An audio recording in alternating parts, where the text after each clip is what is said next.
नमस्कार, मी प्रमिला. आज आपण कोथिंबीरचे थालीपीठ कसे बनवतात ते बघणार आहोत. त्यासाठी मी एक जुडी कोथिंबीरची घेतली आहे आणि छान अशी निवडून घेतली आहे. त्याला आपण काड्या पण घेणार आहोत आणि काड्यामध्ये खरं जीवनसत्व असतं. आपण काड्यासकट आपण आता असे बारीक कट करून घ्यायचे आहे, एकदम बारीक. एक जुडी मला म्हणजे पूर्ण कट करून घेतली आहे, मी बारीक करून घेतली आणि स्वच्छ आपल्याला 2 ते 3 पाण्याने आपल्याला धुवून काढायची आहे.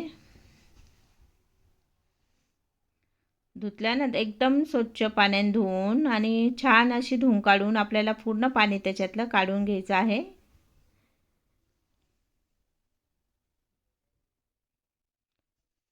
आणि आपल्याला बाजरीचं पीठ घ्यायचं आहे. मी हे 4 कप बाजरीचं पीठ घेतलं आहे. म्हणजे छोटाले माझे हे भातवडी चमच्याने मी 4 भातवडी चमच्याने मी घेतल्या आहे हे. कारण मी त्यानेच पीठ मी काढते तर ते तुम्हाला दाखवत आहे. आणि आपल्याला बेसन पीठ घ्यायचं आहे 1.5 चमचा आणि गव्हाचं पीठ पण आपल्याला 1.5 चमचा घ्यायचा आहे. आणि हे सर्व एकत्र करून घ्यायचं आहे. अशा पद्धतीने आपल्याला सर्व एकत्र करून घ्यायचं आहे. आणि सर्व पीठ आपलं म्हणजे कोथिंबीरला लागले पाहिजे असं सर्व मिक्स करून घ्यायचं. बघू शकता तुम्ही, बघा किती छान सर्व कड लागलं आहे ते पीठ.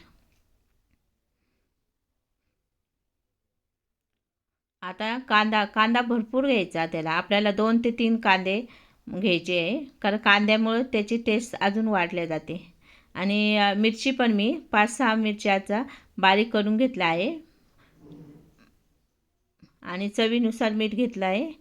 अर्धी वाटी म्हणजे तेल घेतलं किंवा 2 ते 3 चमचे आपल्याला तेल वापरायचं आहे त्याच्यात.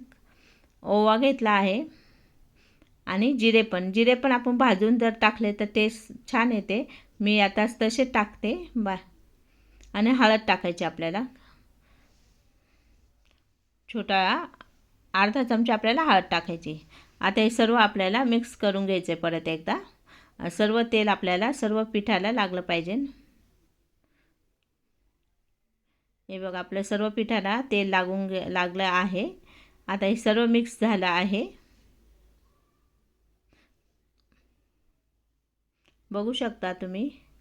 आणि आपल्याला आता थोडं थोडं पाणी करून आपल्याला पीठ मळायचं आहे. म्हणजे कणिक मळतं तसं नाही मळायचं, आपल्याला पोळ्या करतो तसं नाही कडक घ्यायचं, आपल्याला थोडं पातळच मळायचं आहे पीठ. हे बघा, असं थोडं पाणी टाकून टाकून घ्यायचं आपल्याला. तुम्ही कधी खाल्लं आहे का अशा पद्धतीनं थालीपीठ? बघा, एकदा बनवून बघा, याची टेस्ट एकदम छान अशी खमंग अशी लागते. आणि तुम्ही परत परत बनवाल अशी छान टेस्ट आहे त्याची. अशा पद्धतीने आपल्याला पीठ मळून घ्यायचं आहे. आणि असंच आहे ओलसर आहे बघा किती. आणि एक रुमाल घ्यायचा, कॉटनचा कपडा आपला कुठला पण चालन, व्हाईटच असला पाहिजे ना असं काही नाही, रुमाल पण चालन, पण कॉटनचा घ्यायचा आणि पाण्यामध्ये बुडून घ्यायचा. परत त्याच्यामध्ये पाण्याचा हात असं मारून घ्यायचा त्याच्यावर आणि कोथिंबीरचं पीठ आहे ते मळून घ्यायचं. आणि अशा पद्धतीने आपल्याला बोटाने पाणी लावून लावून थापून घ्यायचे आहे. आणि आपल्याला आता तव्यावर आपल्याला तेल लावायचं आहे. तेल पहिलं सुरुवातीला लावून घ्यायचं तेल अशा पद्धतीनं. आणि हे असं पकडायचं, कारण अशा पद्धतीने पकडून त्याच्यावर तव्यावर टाकायचं. आणि जर निघलं नाही तर आपल्याला थोडं पाणी पण वरतून हाताने थापून करू शकता. आणि त्याला असे 5 होल पाडायचे, कारण थालीपीठला होल पाडले म्हणजे छान दिसते अशी थालीपीठ. आणि खमंग अशी भाजून घ्यायची छान. तोपर्यंत आपण दुसरंही करून घेऊ. बघा, पाणी मारून घेतलं आधी मी त्याला कपड्याला. आपण कोणता पण कपडा वापरू शकतो, पण कॉटनचा रुमाल वगैरे पण वापरू शकतो चौकोनी. मी कसं उपरणं घेतलं आहे तर मी ते कट करण्याऐवजी तसंच वापरते. हे अशा पद्धती बघा किती खमंग आणि वास पण एवढा छान येतो आहे त्याचा. असं आपण कांद्याने किंवा उलथणीनं पण आपण त्याच्यावर तेल लावू शकता. तो पण आपली ही बघा थापून झाली आहे थालीपीठ आपलं.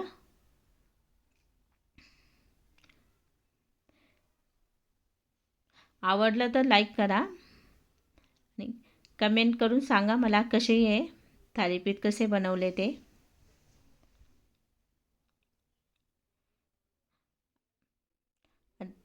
तुम्ही एकदा तरी बनवून बघा.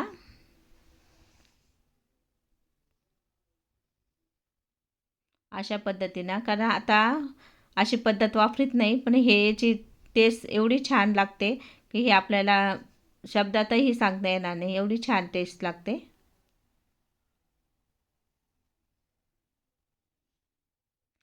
पहिले कसं पूर्वीच्या आजी ते असेच बनवायच्या पहिल्या, छान वाटायचं ते थालीपीठ. आणि थंडीमध्ये तर खूप छान खायला पण टेस्ट, आणि गरम राहते बाजरीनं छान असं.